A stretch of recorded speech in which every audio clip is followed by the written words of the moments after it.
पाबंद होना। अब नरेंद्र मोदी कहते हैं कि जुडिशरी मेरी वफादार होना। इंदिरा गांधी ने 42nd अमेंडमेंट किया, देश की जनता ने इंदिरा गांधी को इख्तियार से बेदखल कर दिया। आप वही इंदिरा गांधी के इरा को ला रहे हैं। आप बताइए स्पीकर साहब, क्या ईसाई मानने वाले व्हाइट टेरर हैं? क्या ईसा नहीं है? जजिस का काम यह नहीं है कि नरेंद्र मोदी सरकार की मदद करे। अदलिया का काम यह है कि इस देश की कमजोर और मजलूम आवाम से इंसाफ किया जाए।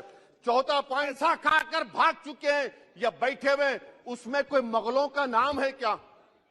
कोई मुगलों का नाम नहीं है, मगर आप उस पर कुछ नहीं बोलेंगे। संडेस राज कंपनी 15,000 करोड़ नाइजीरिया और केनिया की कोर्ट में जाकर कहती है कि हम हिंदू हैं, भारत को आएंगे तो प्रोसिक्यूशन होगा। आपने कोर्ट में कुछ नहीं कहा, वहां पर एसआईटी आपने बनाई, मगर शुक्र है बिल्किस बानो से इंसाफ करिए, चीन से मत डरिए प्रधानमंत्री। क्या नरेंद्र मोदी की सरकार तिरंगे के हरे रंग को निकाल देंगी? क्या हरा रंग मुसलमानों का है? क्या नरेंद्र मोदी की सरकार खरबूजे पर पाबंदी आयद कर देगी और देश की जनता से कहेगी कि नागपुर में आपके हेड ऑफिस में उगा हुआ सिर्फ संतरा खाया जाएगा? सर, नारी शक्ति की आप बात करते हैं तो बिल्किस बानो अगर मुसलमान नहीं होती तो बिल्किस बानो को इंसाफ मिल जाता। 20 साल से बिल्किस बानो लड़ रही है, मगर उसका नाम बिल्किस बानो है। आप इंसाफ नहीं करना चाहते बिल्किस बानो से। ये नारी शक्ति आपकी है। पसमानदा मुसलमान से आपकी मोहब्बत, दीजिए 1950 के प्रेसिडेंट और तरमीम करिए, दलित मुस्लिम का स्टेटस पसमानदा को दीजिए। एस्केलेशन कब होगा? डी इंडक्शन कब होगा? चीन से आप डरते हैं। 3 साल से चेयरमैन साहब 50,000 भारत की फौज हजारों फीट चोटियों पर बर्फ में खड़ी हुई है। देश के प्रधानमंत्री को क्या भारत की आवाम पर भरोसा नहीं है? भारत की फौज पर भरोसा नहीं है? अरे चीन का नाम लीजिए वजीर आजम, डरिए मत चीन से। तीसरी पॉइंट सर, हमारे कानून के मंत्री चले गए। पैराग्राफ 79 और 82 में बेसिक स्ट्रक्चर पर, आईनी ओहदों पर बैठे हुए लोग बेसिक स्ट्रक्चर पर तनकीद करते हैं, लॉ मिनिस्टर कॉलेजियम पर तनकीद करते हैं। इस ऐवान में जब एनजेसी का बिल आया, मैं वाहिद एमपी था, अब याद होगा आपको, जो मैंने कहा था कि भारत के संविधान के खिलाफ होगा बेसिक स्ट्रक्चर के। इंदिरा गांधी से सबक हासिल करना चाहिए। इंदिरा गांधी कहती थी कि जुडिशियरी मेरी पाबंद होना। अब नरेंद्र मोदी कहते हैं कि जुडिशरी मेरी वफादार होना। इंदिरा गांधी ने 42nd अमेंडमेंट किया, देश की जनता ने इंदिरा गांधी को इख्तियार से बेदखल कर दिया। आप वही इंदिरा गांधी के इरा को ला रहे हैं। आप बताइए स्पीकर साहब, क्या ईसाई मानने वाले व्हाइट टेरर हैं? क्या ईसाई मजहब के लोग व्हाइट टेरर को फरोग देते हैं? आप बताइए। मैं यहां पर जजेस को तहफुज करने के लिए नहीं खड़ा हूं, मैं बेसिक स्ट्रक्चर की हिफाजत में बोल रहा हूं। मैं अदलिया की आजादी के लिए खड़ा हूं, मैं एग्जीक्यूटिव की आजादी के लिए खड़ा हूं, लेजिस्लेचर की आजादी के लिए खड़ा हूं। चेयरमैन साहब, कोर्ट का काम ये नहीं है, जजिस का काम ये नहीं है कि नरेंद्र मोदी सरकार की मदद करे।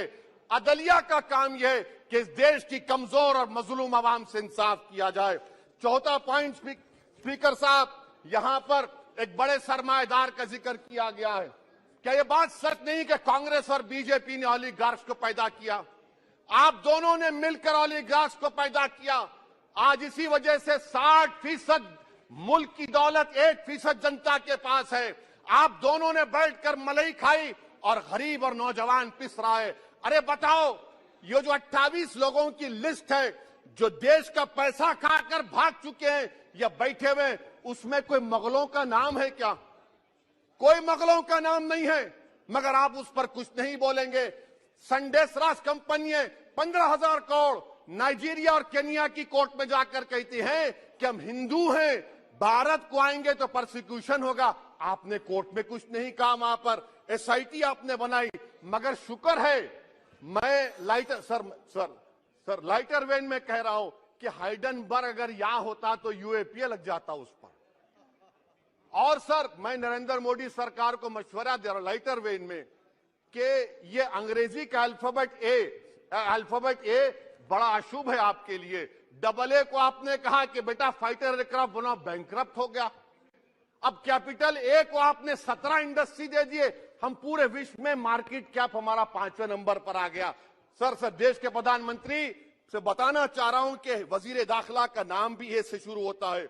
मैं खत्म कर रहा हूं। मैं स्पीकर चेयरमैन साहब, मैं सरकार से पूछना चाह रहा हूं कि क्या जनवरी 2024 और फरवरी में क्या ये सरकार थर्मो न्यूक्लियर ब्लास्ट करने जा रही है?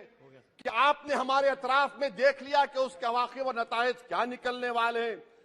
चेयरमैन साहब, मैं आपको बता रहा हूं कि चीन के बारे में क्या हमको बीबीसी की बीबीसी की रिपोर्टिंग की जरूरत पड़ेगी, जिस तरह 2002 गुजरात के बारे में कहा गया। स्पीकर साहब, अक़लियतों के बारे में, मुसलमानों के बारे में एक शायर ने कहा था, आग से आग बुझाने को कहा जाता है, जख्म पे जख्म खाने को कहा जाता है, हम वफादार है बताने के लिए, हमको अपना सर कटाने के लिए कहा जाता है। सर, देश के प्रधानमंत्री पूरे फॉरेन टूर में जाते हैं, वहां पर गांधी का नाम लेते हैं। मुझे अप्रीहेंशन, खदशा इस बात का है कि इस देश में दो बाबा कौम हो जाएंगे, एक सावरकर होगा और एक सौतेला बाबा कौम। कहीं आप महात्मा गांधी को ना बना दे तो सर मैं खत्म कर रहा हूं सर। इसीलिए मैं आपके जरिए से हुकूमत से मुतालबा करता हूं कि प्लेसेस ऑफ वर्शिप एक्ट को डिस्टर्ब ना किया जाए, मुसलमानों का अक़लियतों का बजट बढ़ाया जाए। बात की एक एमपी साहिबा ने कहा कि चाकुओं को सिर्फ तरकारी के लिए इस्तेमाल मत करो, गर्दनें काटने के लिए इस्तेमाल करो। बरसरे इख्तिदार जमात के एक एमपी ने दिल्ली में कहा कि मुसलमानों का समाजी बायकॉट करो। बरसरे इख्तिदार जमात ने गुलबर्गा के रेलवे स्टेशन को हरा रंग किया गया था, उसको ये कहकर तब्दील कर दिया कि मुसलमानों का रंग है। सर, मैं पूछना चाहता हूं, क्या नरेंद्र मोदी की सरकार तिरंगे के हरे रंग को निकाल देंगी? क्या हरा रंग मुसलमानों का है? क्या नरेंद्र मोदी की सरकार खरबूजे पर पाबंदी आयद कर देगी और देश की जनता से कहेगी कि नागपुर में आपके हेड ऑफिस में उगा हुआ सिर्फ संतरा खाया जाएगा? सर, नारी शक्ति की आप बात करते हैं तो बिल्किस बानो अगर मुसलमान नहीं होती तो बिल्किस बानो को इंसाफ मिल जाता। 20 साल से बिल्किस बानो लड़ रही है, मगर उसका नाम बिल्किस बानो है। आप इंसाफ नहीं करना चाहते बिल्किस बानो से।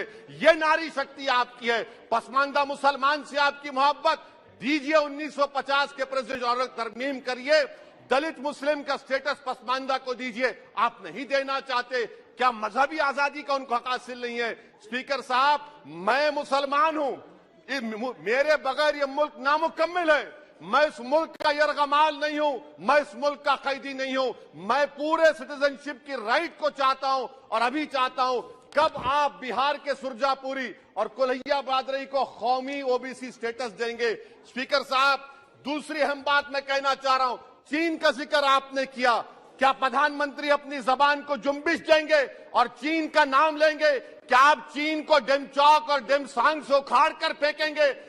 डीजीपी कॉन्फ्रेंस में चेयरमैन साहब कहा गया कि 65 पेट्रोलिंग पॉइंट में से 26 पेट्रोलिंग पॉइंट पर भारत की फौज पेट्रोलिंग नहीं कर सकती है। चीन से आप डरते हैं। अरे, डिसएंगेजमेंट हुआ तो डी एस्केलेशन कब होगा? डी इंडक्शन कब होगा? चीन से आप डरते हैं। 3 साल से चेयरमैन साहब 50,000 भारत की फौज हजारों फीट चोटियों पर बर्फ में खड़ी हुई है। देश के प्रधानमंत्री को क्या भारत की आवाम पर भरोसा नहीं है? भारत की फौज पर भरोसा नहीं है? अरे, चीन का नाम लीजिए वजीर आजम, डरिए मत चीन से। तीसरी पॉइंट सर, हमारे कानून के मंत्री चले गए। पैराग्राफ 79 और 82 में बेसिक स्ट्रक्चर पर, आईनी ओहदों पर बैठे हुए लोग बेसिक स्ट्रक्चर पर तनकीद करते हैं, लॉ मिनिस्टर कॉलेजियम पर तनकीद करते हैं। इस ऐवान में जब एनजेसी का बिल आया, मैं वाहिद एमपी था, अब याद होगा आपको, जो मैंने कहा था कि भारत के संविधान के खिलाफ होगा बेसिक स्ट्रक्चर के। इंदिरा गांधी से सबक हासिल करना चाहिए। इंदिरा गांधी कहती थी कि जुडिशियरी मेरी पाबंद होना, अब नरेंद्र मोदी कहते हैं कि जुडिशियरी मेरी वफादार होना। इंदिरा गांधी ने 42nd अमेंडमेंट किया, देश की जनता ने इंदिरा गांधी को इख्तिदार से बेदखल कर दिया। आप वही इंदिरा गांधी के इराक को ला रहे हैं। आप बताइए स्पीकर साहब, क्या ईसाई मानने वाले व्हाइट टेरर हैं?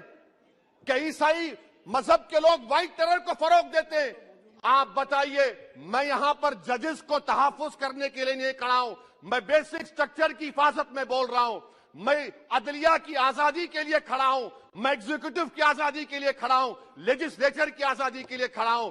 चेयरमैन साहब, कोर्ट का काम ये नहीं है, जजेस का काम ये नहीं है कि नरेंद्र मोदी सरकार की मदद करे। अदलिया का काम यह है कि इस देश की कमजोर और मजलूम आवाम से इंसाफ किया जाए। चौथा पॉइंट स्पीकर साहब, यहां पर एक बड़े सरमाएदार का जिक्र किया गया है। क्या यह बात सच नहीं कि कांग्रेस और बीजेपी ने ओलिगार्क्स को पैदा किया? आप दोनों ने मिलकर ओलिगार्क्स को पैदा किया। आज इसी वजह से 60% मुल्क की दौलत 1% जनता के पास है। आप दोनों ने बैठकर मलाई खाई और गरीब और नौजवान पिस रहा है। अरे बताओ, ये जो 28 लोगों की लिस्ट है जो देश का पैसा खाकर भाग चुके हैं या बैठे हुए, उसमें कोई मुगलों का नाम है क्या? कोई मुगलों का नाम नहीं है, मगर आप उस पर कुछ नहीं बोलेंगे। संडेसरास कंपनी 15,000 करोड़ नाइजीरिया और केनिया की कोर्ट में जाकर कहती है कि हम हिंदू हैं, भारत को आएंगे तो प्रोसिक्यूशन होगा। आपने कोर्ट में कुछ नहीं कहा, वहां पर एसआईटी आपने बनाई। मगर शुक्र है, मैं लाइटर वेन में कह रहा हूं कि हाइडेनबर्ग अगर यहां होता तो यूएपीए लग जाता उस पर। और सर, मैं नरेंद्र मोदी सरकार को मशवरा दे रहा हूं लाइटर वेन में कि ये अंग्रेजी का अल्फाबेट ए बड़ा अशुभ है आपके लिए। AA को आपने कहा कि बेटा फाइटर एयरक्राफ्ट बनाओ, बैंकक्रप्ट हो गया। अब कैपिटल ए को आपने 17 इंडस्ट्री दे दिए, हम पूरे विश्व में मार्केट कैप हमारा 5वें नंबर पर आ गया। सर, देश के प्रधानमंत्री से बताना चाह रहा हूं कि वजीर दाखिला का नाम भी ए से शुरू होता है। मैं खत्म कर रहा हूं। मैं चेयरमैन साहब, मैं सरकार से पूछना चाह रहा हूं कि क्या जनवरी 2024 और फरवरी में क्या ये सरकार थर्मो न्यूक्लियर ब्लास्ट करने जा रही है? कि आपने हमारे अतराफ में देख लिया कि उसके अवाक़िब व नताइज क्या निकलने वाले हैं?